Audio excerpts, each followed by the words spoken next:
تقال العثار العظام به ويعود الهوى ككبش ذبيح بذكر الإله. بسم الله الرحمن الرحيم والصلاة والسلام على سيد الأنبياء والمرسلين وعلى آله وأصحابه أجمعين أما بعد وقد قال الله تبارك وتعالى في قرآنه العظيم إنا نحن نزلنا الذكر وإنا له لحافظون صدق اللہ العظیم. حاضرین گرامی،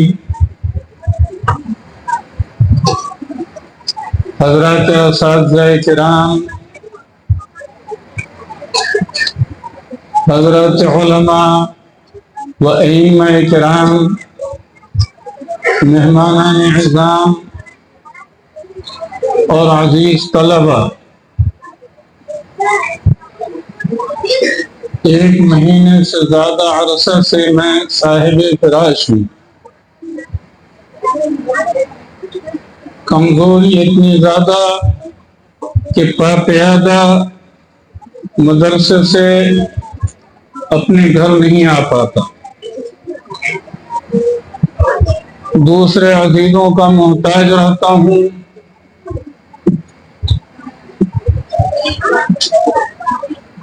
کوئی میسر آ جاتا ہے تو اس کے ذریعے بائک وغیرہ سے آنا ہو جاتا ہے.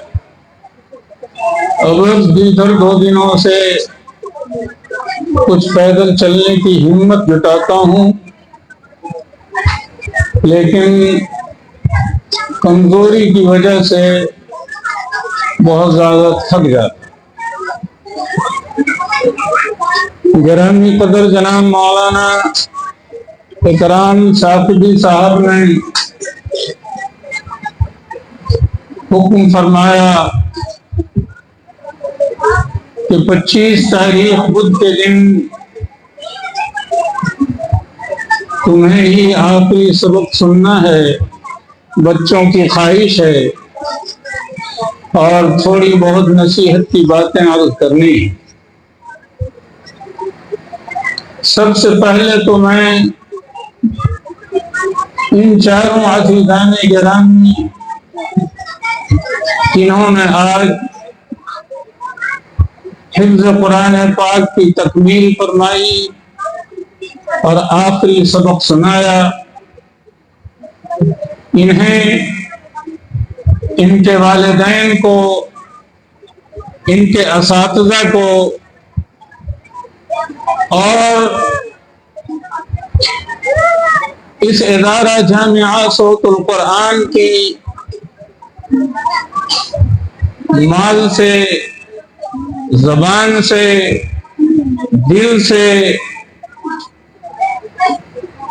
اور جس طرح سے بھی بن پڑتی ہے اس کی اعانت کرتے ہیں، مدد کرتے ہیں. یہاں تک کہ اپنی دعاؤں سے بھی جو مدد کرتے ہیں، ان سب لوگوں کو میں مبارکباد پیش کرتا ہوں.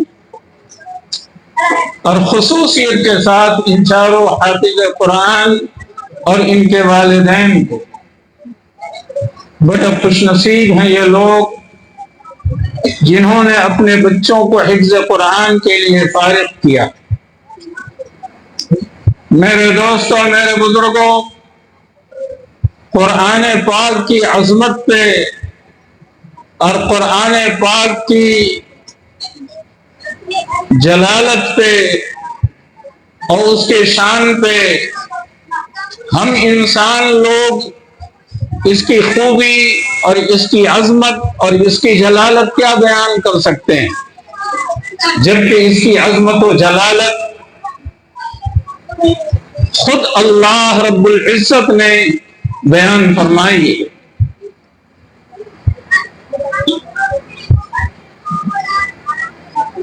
میرے دوستوں، میرے بزرگوں، یہ ہمارے دائمی جانب جو حضرات ہیں، چونکہ یہ باشعور طبقہ ہے، اس لیے خصوصیت کے ساتھ میں انہیں مخاطب کرتا ہوں۔ دنیا کے اندر کوئی ایسی کتاب نہیں ہے جس کو سن کر کے لوگ اپنا عقیدہ، اپنا مذہب اور اپنا دھرم تبدیل کر دیں۔ معاملہ، مذہب کا معاملہ، دھرم کا معاملہ آستھا کا ہوتا ہے۔ آستھا کی بنیاد پر، عقیدت کی بنیاد پر لوگ اپنے دھرم سے ایسے وابستہ ہوتے ہیں، ایسے چمٹے ہوئے ہوتے ہیں کہ اس دھرم اور اس مذہب کے باطل ہونے کے اوپر، اس کے بطلان کے اوپر روز روشن کی طرح سے دلائل لا کر کے سامنے رکھ دیے جائیں اور اس مذہب اور دھرم کا باطل ہونا روز روشن کی طرح سے بالکل واضح ہو جائے، اس کے باوجود کوئی آدمی اپنے دھرم کو نہیں چھوڑتا، اپنے مذہب کو نہیں چھوڑتا ہے۔ لیکن میرے دوستوں، میرے بزرگوں، قرآن پاک کو اللہ تبارک و تعالی نے ایسی تاثیر عطا فرمائی ہے اور قرآن پاک ایسا مؤثر کلام ہے کہ اس کلام کو سننے کے بعد دنیا کے بڑے بڑے بلغاء اور فصحاء، بڑے بڑے ادیب اور اپنے علم کے بڑے بڑے ماہرین نے گھٹنے ٹیک دیے اور اس قرآن پاک کو سن کر کے انہوں نے اپنے مذہب کو چھوڑ لیا، اپنے دین سے بیزار ہو گئے اور انہوں نے مذہب اسلام کو قبول کر لیا۔ علامہ ابن جزری رحمت اللہ علیہ نے اسد الغابہ فی معرفت الصحابہ میں بہت سی جلدوں میں، 20 جلدوں میں یہ کتاب ہے، ضخیم جلدیں ہیں، اسد الغابہ فی معرفت الصحابہ۔ اس میں ایک مشہور واقعہ تو وہ بیان فرمایا ہے، لکھا ہے، جو ہم نے اور آپ نے بارہا سنا ہے کہ حضرت عمر ابن الخطاب رضی اللہ تعالی عنہ ایک روز ننگی تلوار گردن میں لٹکائے ہوئے چلے جا رہے تھے دار ارقم کی جانب۔ انہیں خبر ملی کہ محمد صلی اللہ علیہ وسلم اس وقت دار ارقم میں ہیں، صفا پہاڑی کے دامن میں، مسلمانوں کے ساتھ وہاں دین کی تعلیم و تبلیغ کر رہے ہیں۔ وہ چلے، راستے میں حضرت نعیم ابن عبداللہ سے ملاقات ہوئی۔ حضرت نعیم ابن عبداللہ مسلمان ہو چکے تھے لیکن لوگوں کو معلوم نہیں تھا۔ انہوں نے جب حضرت عمر ابن الخطاب کو دیکھا کہ ننگی تلوار گردن میں لٹکائے ہوئے، مونڈے سے لٹکائے ہوئے اور بڑے جلال اور روب کے ساتھ جا رہے ہیں، تو پوچھ لیا کہاں کا ارادہ ہے اے عمر؟ انہوں نے فرمایا کہ آج اس بددین یعنی محمد الرسول اللہ صلی اللہ علیہ وسلم کا کام ہی تمام کر دینے کے لیے جا رہا ہوں۔ حضرت نعیم ابن عبداللہ نے فرمایا کہ اپنے بہن اور بہنوئی کے گھر کی بھی خبر لی ہے، وہ لوگ بھی مسلمان ہو گئے ہیں۔ یہ سننا تھا کہ غصہ ان کے تلوے سے چاندی پہ چڑھ گیا۔ واپس پلٹے. بہن کے گھر کا دروازہ بند تھا. اندر بہن اور بہنوئی حضرت خباب ابن الارت رضی اللہ تعالی عنہ سے قرآن پاک سیکھ رہے تھے, پڑھ رہے تھے. دستک دیا, اندر سے پوچھا گیا کون؟ کہا عمر. آواز سے بہن بہنوئی پہچان گئے. بس بہن بہنوئی نے وہ پرچہ, وہ رقعہ چمڑے کے اوپر اس وقت لکھا جا رہا تھا, درخت کے پتوں کے اوپر کھجور کی شاخوں پہ لکھا جاتا تھا, پتھروں اور ہڈیوں کے اوپر لکھا جاتا تھا, جس چمڑے وغیرہ کے اوپر قرآن پاک لکھا ہوا تھا, یعنی قرآن پاک کی صورت لکھی ہوئی تھی, اس کو ان دونوں نے اپنے ران کے نیچے چھپا لیا. دروازہ کھولا, پوچھا تم دونوں ابھی کیا کر رہے تھے؟ کہا ہم میاں بیوی بات چیت کر رہے تھے. حضرت خباب کو چھپا دیا تھا ایک دوسرے اندرونی گوشے میں. فرمایا سنا ہے کہ تم دونوں مسلمان ہو گئے ہو؟ فرمایا ہاں. بہنوئی کو بے تحاشا مارنا شروع کیا, یہاں تک کہ انہیں خون آلود کر دیا. بیچ میں مزاحمت کے لیے بہن آئی, انہیں بھی مارا, یہاں تک کہ انہیں ان کے چہرے سے بھی خون نکل آیا.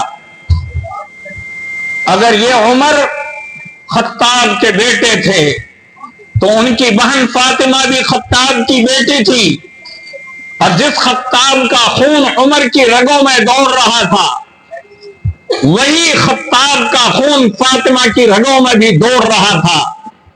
اگر جوش اور حمیت اور طاقت و قوت ان کے اندر عمر کے اندر تھی تو فاطمہ کے اندر بھی وہی جوش, وہی غیرت, وہی قوت اور وہی حمیت پائی جاتی تھی.